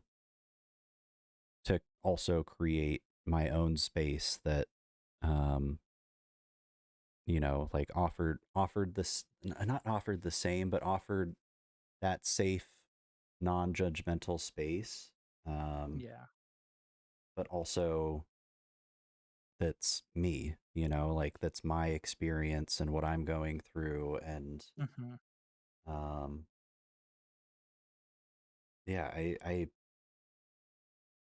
like Shy's one of those people that uh I feel like just by being around and observing her streams, um, I've been able to learn a ton about, you know, not just my channel, but like also me and how I want to be as a creator and how I want Hmm. to show up for the community. I mean, that has to be the biggest one, is how I want to show up for everybody else is the biggest Absolutely. thing I've learned from Shy. Yeah, that's really great. Um, Octo, thank you for the so, follow. oh hey, um, Totally forgot I had but yeah, follower only on. but yeah, I agree. Like, Shy is a really great person, like really great part community as well. She's really fucking awesome. If I were to like, give an inspiration to someone, I'd say probably Alina Inverse. We've raided into her a couple times, Yeah, yeah, she's and awesome. she is, and I believe that just because like how friendly she is and like how great of a person they are, like overall, um, and having the ability to like have so many people in her chat like talking all the time and like being able to like, be there for every single person and like read every single message, etc. Like that means so much to me. Um, and I feel like what they're able to accomplish, like with their community, is so inspiring to me. That that's what I find myself wanting to be a part of, if that makes sense, like I feel like I fit in so well that I want to be like I want to do that same exact thing that she does. Like by my own style. Yeah, you want to take the experience that you have in her Hmm. channel and be able to provide that same experience for other people. That Exactly. Yes. I so get that. Yeah. And I think Which that I'm. that's where it gets, not that it is weird, but that's where people can start to twist it into being weird um is looking at it as taking, taking ideas or taking uh Hmm. this or that, or potentially trying to take somebody's community, and instead it's like, no, I just really admire what it is that you're doing and how you're doing, because like I think when I first got into Shy's streams, like I had some sense of what I wanted to do Yeah. uh with my channels, but I didn't, I maybe it was I just hadn't seen it yet, Hmm. and um getting to spend time in Shy's channel was like, this is somebody who's taken like what I have sort of had in mind and has been able to like make it work, you know. Yeah. Um and that was super super cool to me. Uh Absolutely. yeah. Yeah, Alina's awesome. I'm super super excited to eventually one of these decades actually jump into Near, and uh I all I know is that like that is her ultimate number one game ever. So Hmm. basic why. God, dude.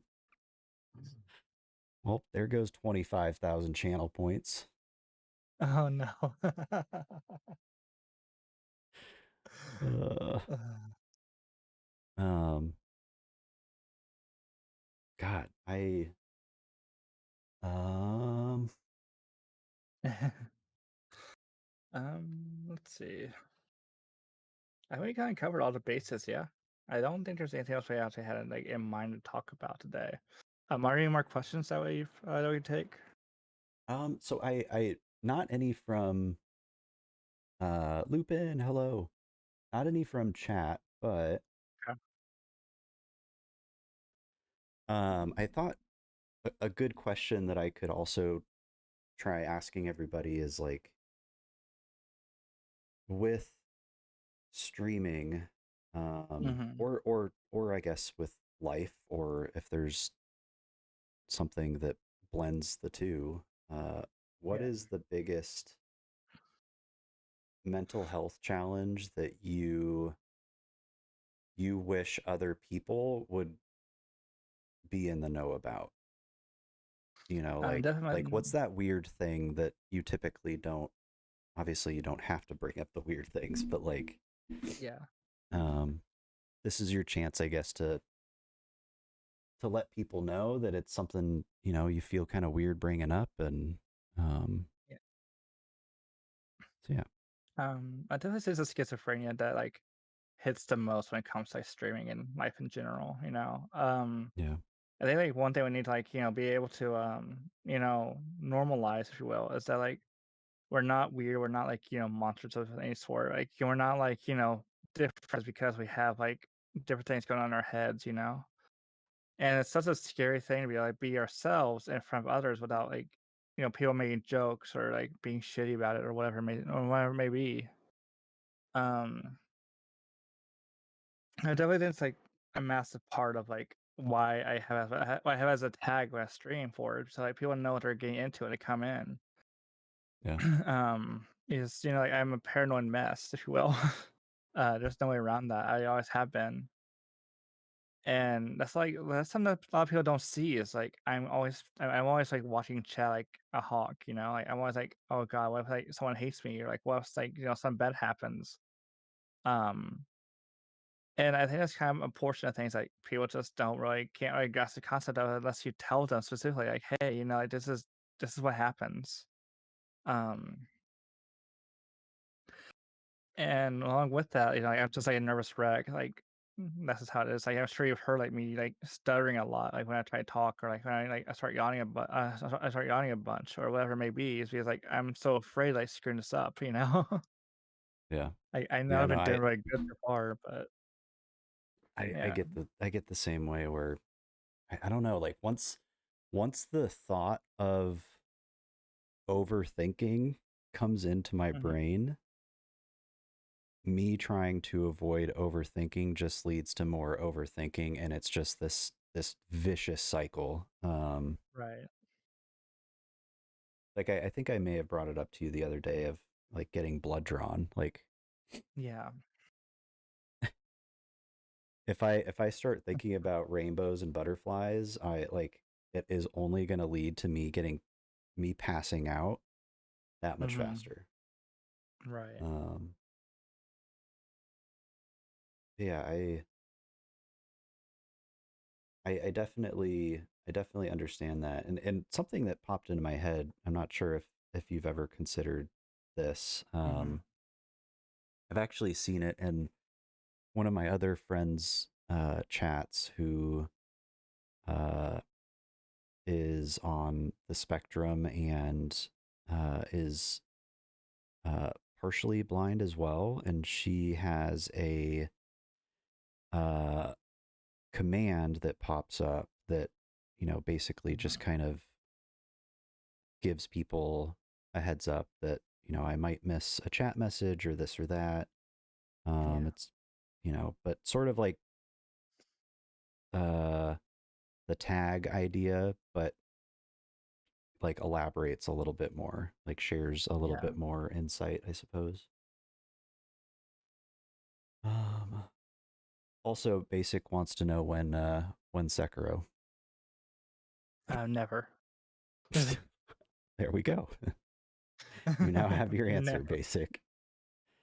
Getting blood drawn's the worst. Coming from someone that has had it happen a lot. Yeah, I can't stand it.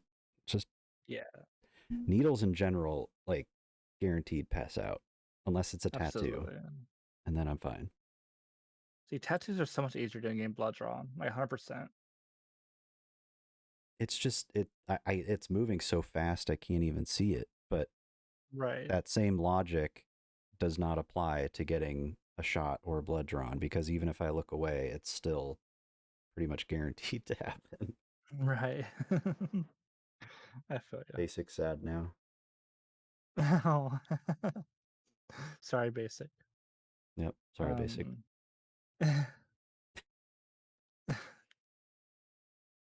Yo, GG's, Tim. Let's go.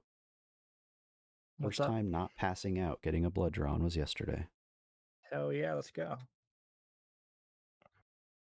And got good news. Oh, Um, but yeah, I totally relate with that. Um, yeah. and I think that's why like it's so being on this platform, like you can 100% go into it solo and be successful.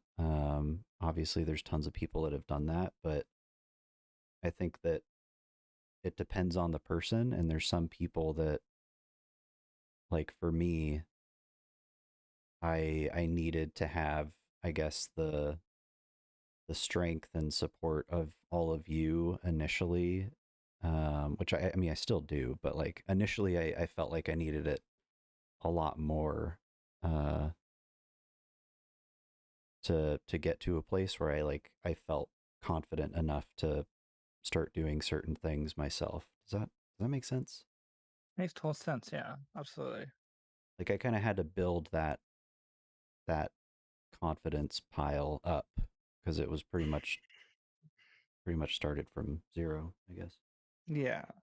I remember when I first started streaming, I hadn't like zero confidence. Like the only thing I actually came to the table was my friend Vin. He was around for like quite a long time in the beginning.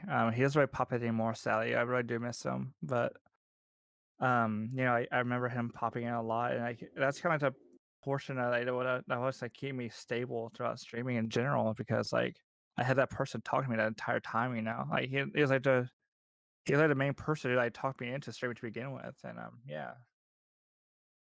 Yeah, I mean I like the reason that I got into streaming in the first place was because I knew I could go into it and that there would be some people from doing the whole Game Boy thing that Hmm. would support me in it. Um Yeah.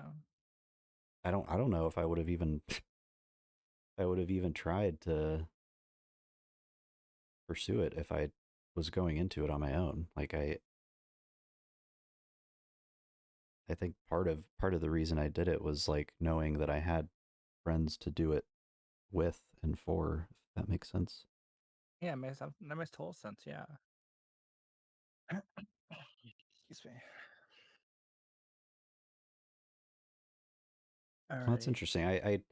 I really I'm excited to hear, what other people have to say about that question as well. Because I think Yeah. there's a lot of things that people just kind of hold on to as content creators and streamers that Hmm. they just feel like they're gonna immediately get judged or it's gonna be misinterpreted and um like I'll say right now like the one of the things for me that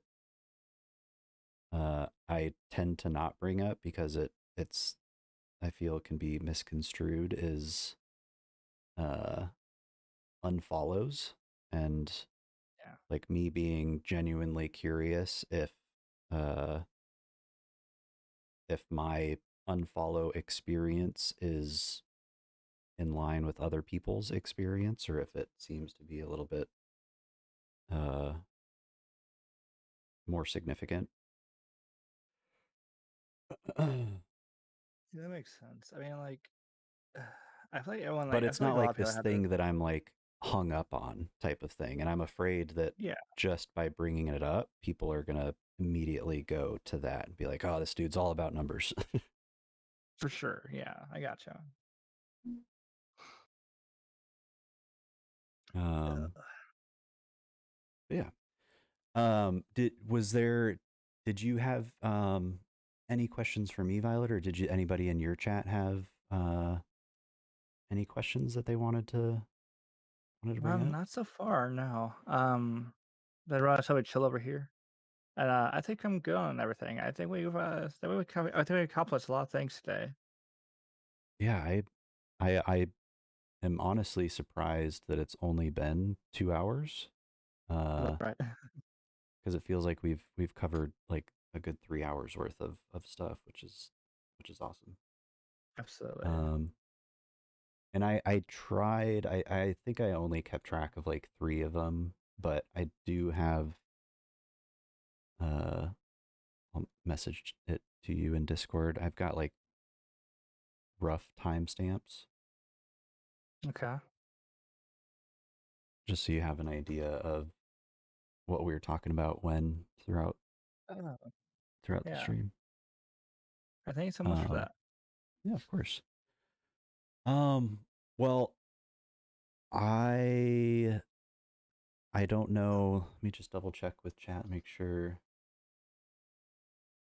Yeah, it looks like Tim just asked a question. Would you try streaming any games other than Souls games? And if so, which ones? If you have before, sorry, but I've only seen you stream Souls. So I think this one's mainly for me, Violet. But Hmm. I I do plan on streaming non-Souls games. We did just wrap up with The Last of Us. Yeah. I do want to start The Last of Us Part 2 very soon. Um, why do I feel like there was another one that I started and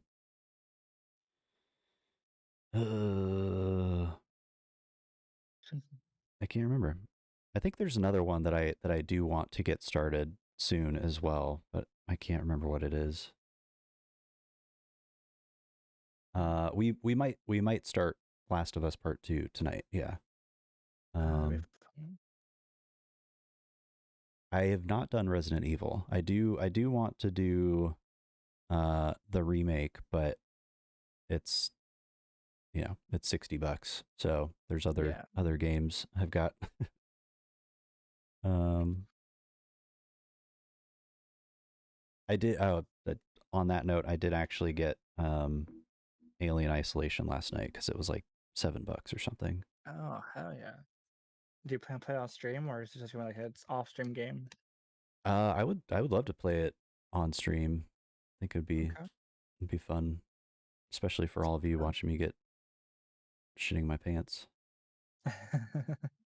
Um but I will let you um go and enjoy the rest of it's what, 4 o'clock?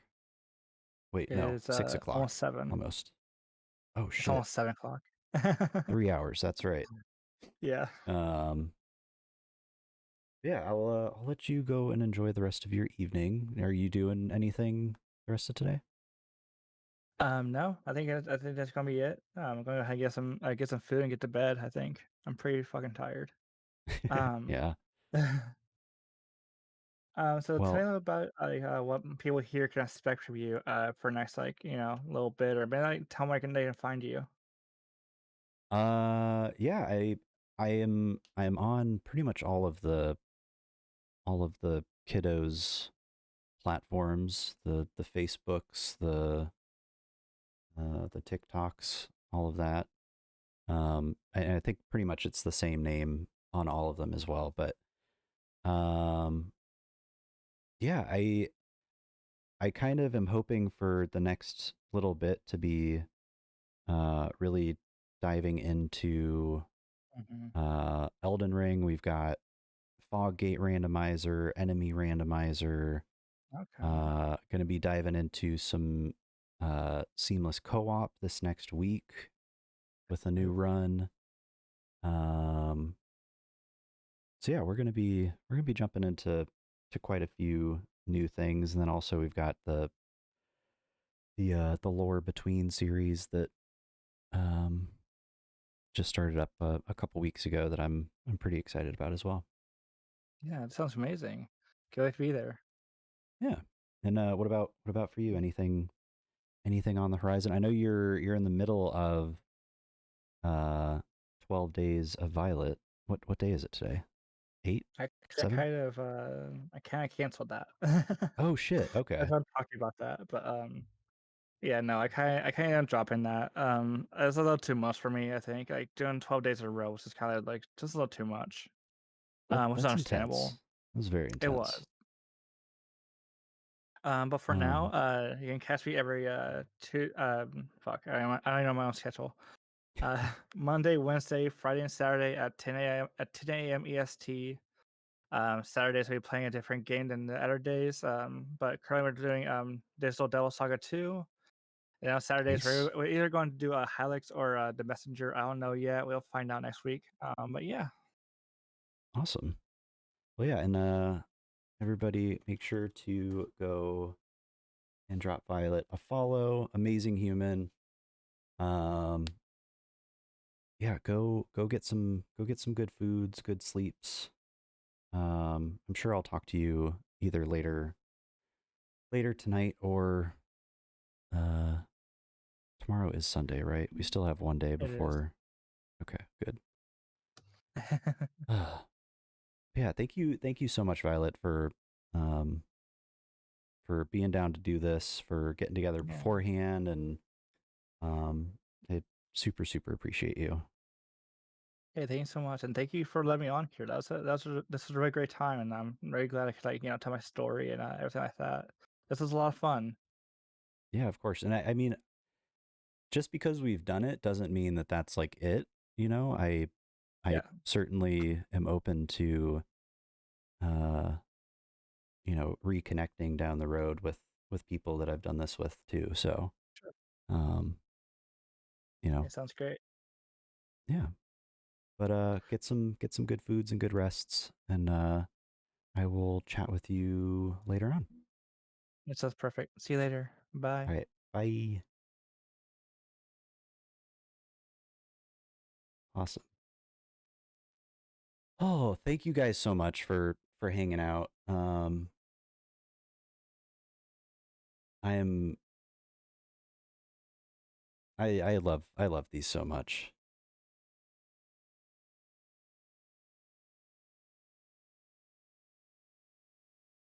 Um okay, hold on. Let me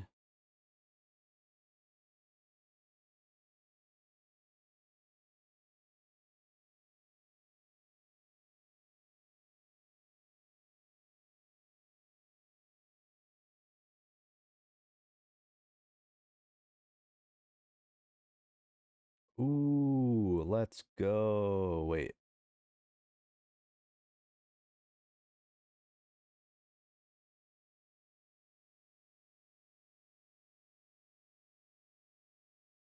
Thank you for being here, Basic, Zay, T, Tim. Thank you guys for the questions. Guten, it's good to see you. Sorry if I Kale, it's good to see you as well. Sorry if I missed anybody. I was really trying to um I'm gonna set up like some chatbot messages and things like that so that there's a little bit better kind of, I guess, just clarity around these. But um I do really want to focus on the people that I'm meeting with, so I kind of sort of phase out chat a little bit. I do apologize. Torg, Torg, dude, it is good to see you, man. Can we get some hugs in the chat for Torg? Torgaroni? Is it weird when my parents are longer at a party than me? I don't know. That's cool, but Retro has yet to play it, so let him decide himself what he feels about the game.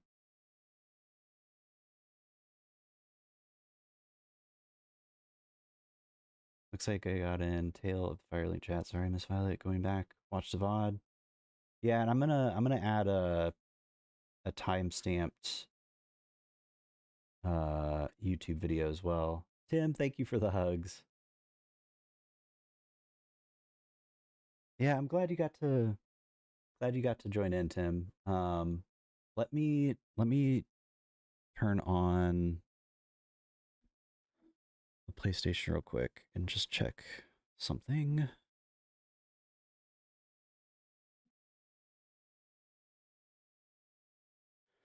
I wasn't really sure how long Violet and I were gonna go, so I I wasn't 100% sure if there was gonna be gaming today or not. So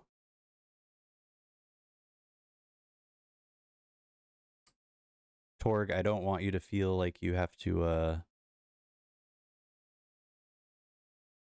answer, but I'd love to hear how you're doing.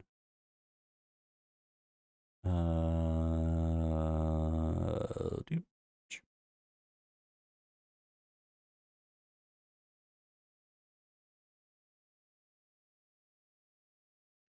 Do, do, do.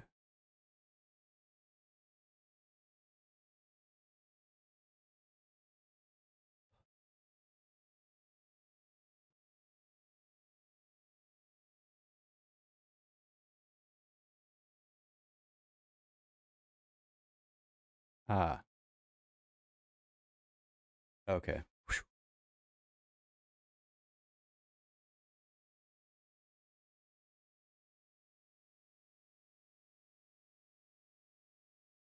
Downloading Last of Us 2 right now. First time since launch. Let's go. Funny how the one stream I try to talk to chat, I get no one. What?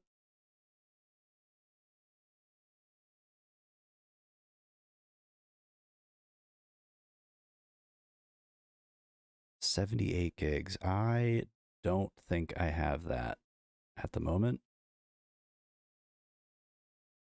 Um,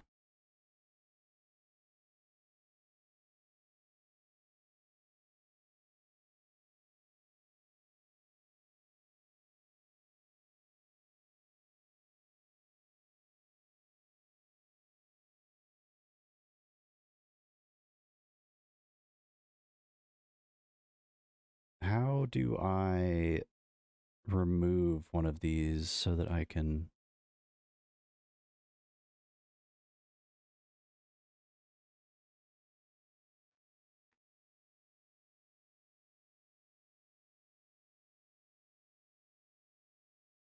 Yeah, I don't. I'm not sure what you mean, T. Okay, let's see if I can uninstall.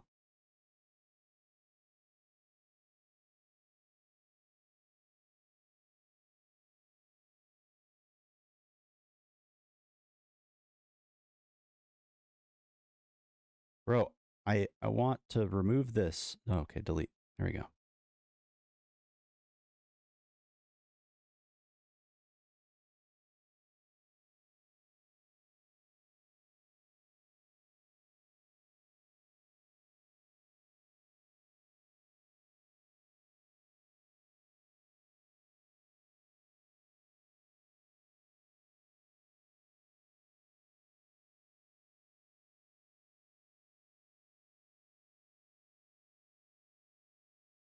I mean, it's got to be a pretty damn good game if all I have to type into the search bar is L and it's the first one that pops up.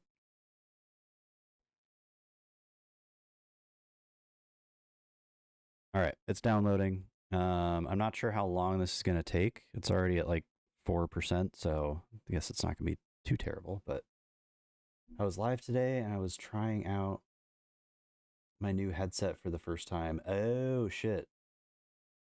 Did you put in the title, T, that you're testing out a new headset?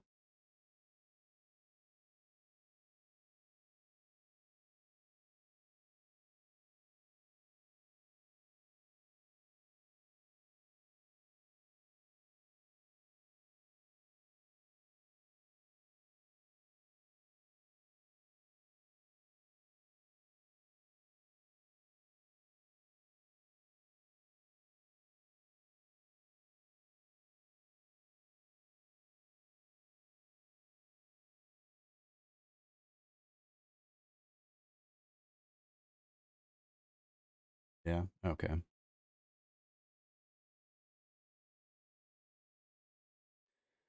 Okay, so it's at 40%.